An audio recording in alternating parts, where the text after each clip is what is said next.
이 자료는 조금 충격적인 자료가 되긴 하겠지만 대한민국에 존재하는 대학 서열입니다.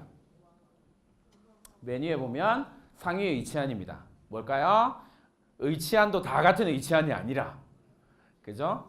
의치안도 상위 의치안이 있고 조금 떨어지는 의치안이 있습니다. 조금 떨어지는 의치안은 뭐 할까요? 재수하고 반수합니다. 그래서 상위 의치안을 가지고 생 난리를 치는 거죠. 그 다음에 의치안이 끝나고 나면 서울대가 나옵니다. 카이스트, 포스텍 뭐 이렇게 쭉쭉쭉 나오고요. 요쯤이 가면 연세대학교요. 이쯤이 가면 누적이 어떻게 되냐면, 그러니까 이거는 그 수험생 그 수능을 치는 학생들의 최종 누적입니다. 대학을 가는 그해 대학을 가는 학생들의 중에서 1.7% 정도가 까지가 누적입니다. 그러니까 스카이를 가는 학생들의 숫자는 1.7%입니다. 이제 부모님들 머릿속에 오만 생각들이 다 드시죠? 내 아이가 내 딸이 1.7%가 되어야 되는구나. 막 이런 생각이 드실 거예요. 근데 이거 수능에서요 5문제입니다. 수능에서 5문제 틀리면 이 정도 갈 수 있습니다. 네, 스카이. 그 다음에 서성한 쭉 내려가서요. 우리 대한민국이 이상한 공식 하나 있잖아요. 서성한 중경외시 뭐 이런 거 있잖아요. 그래서 건동홍숙 뭐 이런 이상한 주문이 있거든요. 그 주문의 맨 마지막에 이제 외대가 나옵니다. 외대가 나오는데요. 이 외대가 수능의 비율이 수능에서 틀리는 개수가 뭐 있겠냐면요. 9개 정도 됩니다. 그러니까 실제로 정시에서 수능 지금 상황에서요. 정시에서 수능 9개 정도 틀리면 외대 정도로 갈 수 있는 겁니다. 근데 이제 비슷하게 한번 생각해 볼게요.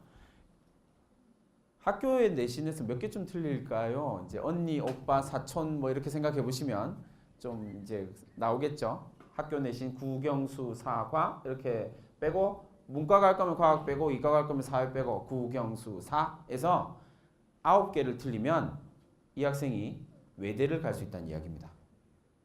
단순하게 생각하시면 쉽지 않죠. 근데 거기까지 누적 백분위가 어떻게 되냐면요. 5.5%입니다. 그러니까 대한민국에서요. 그 학년에서 5%만 서성한 중경 외시까지 갈 수 있는 겁니다. 결코 쉬운 게 아니에요. 그러니까 부모님들한테 제가 이렇게 부탁드리고 싶은 건 초등학교, 중학교 부모님들이니까 더 부탁드리고 싶은 건 지금부터 생각을 조금만 바꾸셔야 돼요. 왜냐하면 부모님들이 입시를 치를 때는 지금하고 상황이 완전히 달라질 거거든요. 그러니까 마인드도 좀 달라지셔야 돼요. 여기 보시면 방금 말씀드렸던 거 있죠? 입시 전형별 비율을 보시면 올해 이제 고3들이 대학을 가는 전형입니다.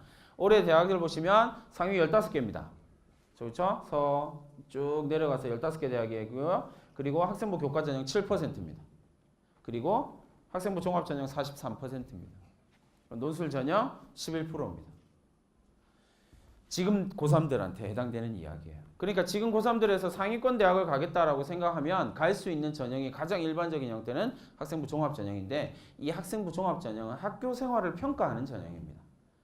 단순하게 평가하는 게 아니기 때문에 준비가 좀 많이 필요한데 이렇게 생각해 보시면 돼요. 지금 초등학교, 중학교 학생들은 대학을 갈 수 있는 방법이 학종이라고 생각하시면 돼요. 다른 방법 없다라고 생각하시면 됩니다. 다른 방법 싹 없어질 거거든요. 논술은 정부가 주도적으로 없애버렸습니다. 그래서 2015 개정 교육과정 1학년, 지금 1학년 대학 들어갈 때 논술 없습니다. 올해 논술이 없어질 거기 때문에 올해 연대가 대형 사고를 하나 쳤거든요. 수능 최저를 없애버렸어요. 연대가 대한민국 논술 가운데서 수능 최저가 수능 최저 학력 기준이 제일 높았거든요. 그랬는데 올해 최저를 없앱니다. 경쟁률이 어떻게 될까요? 폭등을 할 겁니다.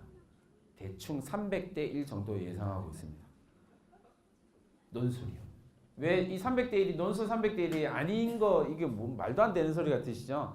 2019학년도에 대학을 들어갔던 학생들 논술 전형에서 제일 경쟁률이 높았던 전형이 인하대 의대입니다. 349대 1이요. 그죠? 그리고 1위부터 7위까지가 전부 다 의대입니다. 300, 300, 200, 200.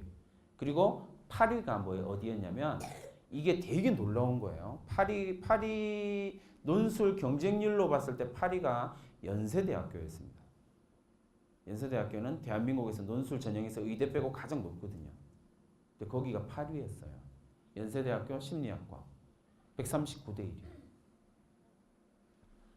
어마어마한 숫자예요. 근데 이거 싹 없애버렸거든요. 그러니까 지금 고등학교 1학년이 갈 수 있는 방법은 학생부 교과 전형 거의 없을 거고요. 상위권 대학은요. 논술은 아예 없어지고요. 남는 건요. 정시하고 학종밖에 없습니다. 근데 지금 초등학교, 중학교는 정시 전형 자체가 크게 의미가 없어질 가능성이 높거든요. 남는 건요. 학생부 종합 전형밖에 없습니다. 그러니까 여기에 대한 이해를 하고 준비를 하시는 게 진짜 중요합니다. 교육부 관료들이요. 미국에서 공부하고 온 사람들이 좀 많아요. 그래서 지금 우리 교육 제도가 자꾸 미국 스타일을 자꾸 따라가고 있는 추세인 거거든요. 그러면 SAT 형식의 시험이 도입된다라고 생각하면 이제 나머지는 다 학종이거든요. 그리고 학종 플러스 면접. 그 최악의 경우로 생각할 수 있는 건 대학별 교사입니다. 근데 대학별 교사는 정부도 막으려고 정부도 욕을 어마어마하게 먹어야 되기 때문에 이 대학별 고사는 어쨌든지 피해 가려고 할 거거든요. 그럼 남는 건 학종과 면접밖에 없습니다. 그러니까 뭐 해야 돼요? 말을 잘 해야 됩니다. 이제부터 말하는 훈련을 시키셔야 돼요. 말하는 훈련. 그러면 말하는 훈련 시키려면 또 학원을 보내셔야겠죠? 뭐 결론이 이상하게 자꾸 나는데 아니에요. 집에서 얘기하셔야 됩니다. 얘기하는 방법 제가 몇 가지 알려드릴게요. 정부가요. 금방 처음에 보여드렸죠. 처음에 보여드렸을 때 뭘 보여드렸냐면 정시 30% 이상 해! 라고 명령을 내렸어요. 안 그러면 돈 안 준다 이랬거든요. 그러니까 대학이 어떻게 해야 됩니까? 30%를 올려야죠. 정시를. 그래서 정시를 30% 올립니다. 그래서 정시를 늘렸어요.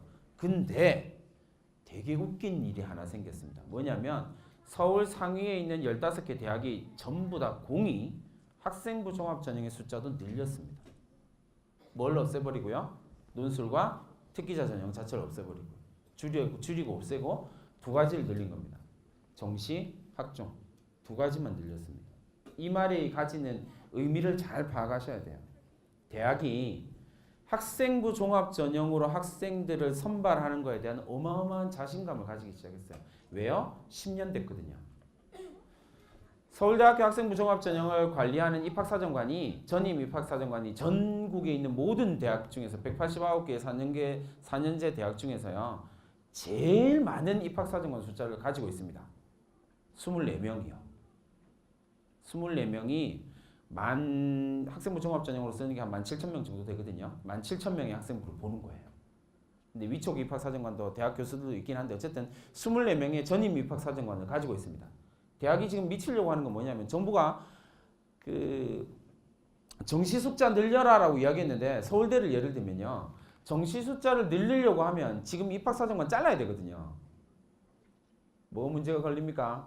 돈 문제가 걸립니다. 지금 전임 입학사정관들 다 정식으로 계약해 놓은 애들이거든요. 얘들 잘라야 돼요. 할 수가 없어요. 그러니까 버티는 거예요. 다른 전형 버리고 그걸로 버티고 있는 거예요. 근데 전임 입학사정관 평균 재직 기간이 7년이거든요. 얘들이 이제 어느 정도 수준이냐면요. 고등학교 학생부 딱 갖다 주고요. 내신 성적 쫙 지우고요. 이 학생이 특징이 될 만한 거 싹 지우고 난 다음에 이 학생에 대해서 이야기해 보라 그러면요. 100% 똑같이 맞춥니다. 내신 성적, 그 다음에 성격, 가정 환경까지요. 완벽하게 맞춥니다. 귀신들이에요. 왜 그런지 아세요? 창원이니까. 그 서울대학교 24명의 입학사정관들이 어떻게 나누냐면요. 서울 지역의 고등학교를 담당하는 입학사정관들이 배정이 되고요. 경남 창원 지역, 마산 창원 지역 1명 정도 배정이 됐던 걸로 기억을 해요. 그럼 그 1명이 창원에 있는 모든 고등학교의 학생부를요. 지금 7년 동안 보고 있는 거예요. 모르는 게 이상한 거죠. 모르면 바보죠. 그런 자신감이 있기 때문에 정시 늘리고 학종 늘려버리는 거예요. 이 기조를 무너뜨리지 않을 거거든요. 이제 학생부 교과 전형 자체를 아실 필요는 없어서 그냥 간단하게만 말씀을 드릴게요. 근데 어떤 인간들이 있는지만 아시면 돼요. 이게 초등학교 학부모님들은 1, 2, 3학년 때는 그 내 딸 내 아들이 영재인 줄 아시잖아요. 영재 학원도 보내시고 그죠? 아, 내는 왜 이렇게 똑똑한지 몰라. 막 우리 딸은 9개월 때 걸었어. 막 이런 얘기하시고 그죠? 와, 뭐 이러고 있는데 엄마라고 불렀잖아. 막 이런 거 아시잖아요. 이게 내 딸 내 아들이라서 그래요. 내 딸 내 아들은 진짜 똑똑해 보이거든요. 초등학교 3학년 때까지만. 4학년 때부터 얘가 원수가 되는 경향이 좀 생깁니다. 이게 부모님이나 학생이 잘못하기 때문이 아니에요. 교육과정이 좀 문제예요. 왜냐하면 초등학교 4학년 때 수학이 어려워지거든요. 여기가 비극의 시작입니다. 초등학교 4학년 때 수학이 갑자기 어려워져요. 1학년, 2학년, 3학년 때까지는 막 정말 쉬운 것들을 하고 있다가 초등학교 4학년 때 수학이 갑자기 확 난이도가 3배 이상 뛰어버리거든요. 그러니까 1차 수포자가 여기서 생깁니다. 수학 포기가 우르르 생겨요. 두 번째 수포자가 어디서 생기냐면 중학교 2학년 수학에서 생깁니다. 왜요? 중학교 2학년 수학에 이제 함수 등장하면서 난이도가 갑자기. 근데 놀랍게도요. 여기 한번 보세요. 이거 중앙대학교의 학생부 교과 전형 내신 100% 전형으로 합격한 학생들의 평균 학생부 성적입니다. 맨 앞에 보이는 거요. 미디어 커뮤니케이션 학과. 중앙대학교에서 되게 유명한 학과거든요. 미디어 커뮤니케이션 학과에 합격한 학생들의 평균이 얼마라고요? 1.27이요. 1.27이란 말이 잘 안 와닿으시죠? 이게 뭐냐면 고등학교에 올라가면 국어, 영어, 수학, 사회, 기타 과목들을 막 이렇게 배웁니다. 근데 중앙대학교 학생부 교과 전형은 국어, 영어, 수학, 사회만 반영하거든요. 문과는 그렇게 반영합니다. 4개의 과목군에서 한 학기에 배우는 과목이 대체로 5과목이나 6과목 정도 돼요. 그러면 1학년 1학기부터 3학년 1학기까지 5개 학기를 6개 과목을 배운다라고 생각하면 총 30과목이잖아요. 그 30과목에서 1111111 받고 2등급 2개 나오면 1.27입니다. 이제 저 숫자가 얼마나 무시무시한 숫자인지 아시겠죠? 근데 이거보다 더한 놈들도 전국에 엄청 많아요. 난 이런 거 부모님들이 아시면 집에 가서 자녀를 더 닥달하실 텐데. 2017학년대 한양대 학교가 학생부 교과 전형을 시행하면서 뭘 했냐면요. 수능 체제 없습니다. 그 다음에 뭐 자소서 없고 추천서 없고 아무것도 안 보고 우리는 교과 100%로 뽑겠습니다. 라고 이야기를 했어요. 그래서 한양대학교 쫙 국영수사, 국영수과 전과목 1등급이 떨어졌습니다. 여기서 되게 심각한 의문점이 하나 들죠. 아니 1등급을 받는 학생이 있다고요? 저기 1.27이 아니고 뭐라고요? 1.0이요. 그 말은 무슨 말일까요? 30개 과목 중에서 1등급 아닌 과목이 하나도 없다는 이야기예요. 이상한 사람이죠. 이상한 학생이에요. 근데 그런 학생이 전국에 많다라는 사실을 한양대를 통해서 알게 된 거예요. 올 1등급 학생이 한양대를 떨어졌어요. 12개 모집 단위에서 16명의 학생이 떨어졌습니다. 그러면 합격한 학생들까지 하면 올 1등급이 최소 60명이 넘는다는 소리예요. 전국에. 그런 이상한 애들이 60명이 넘는다고요. 어마어마한 거예요. 내신의 달인들이 존재를 하거든요. 근데 이건 수능에서 똑같아요. 수능의 달인들이 존재를 합니다. 맞죠? 작년 국어 그렇게 어려웠는데 어렵다고 막 전국이 쌩 난리를 쳤는데 100점이 123명인가 나왔거든요. 뭐야? 제 아들 하나 틀렸습니다. 98점이에요. 125등이더라고요. 125등이 몇 명인지 모르겠는데 근데 제가 그 아들한테 맨날 놀립니다. 왜 놀리냐면요. 국어는 2점, 3점, 4점짜리가 있는데 몇 점짜리 틀렸어요? 2점짜리요.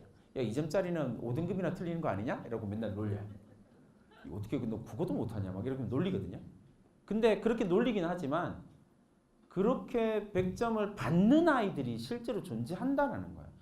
여러분들 주변에서 못 볼 뿐이에요. 근데 이런 애들이 실제로 존재를 한다는 거예요. 근데 놀랍게도요. 중앙대만 이런 게 아니라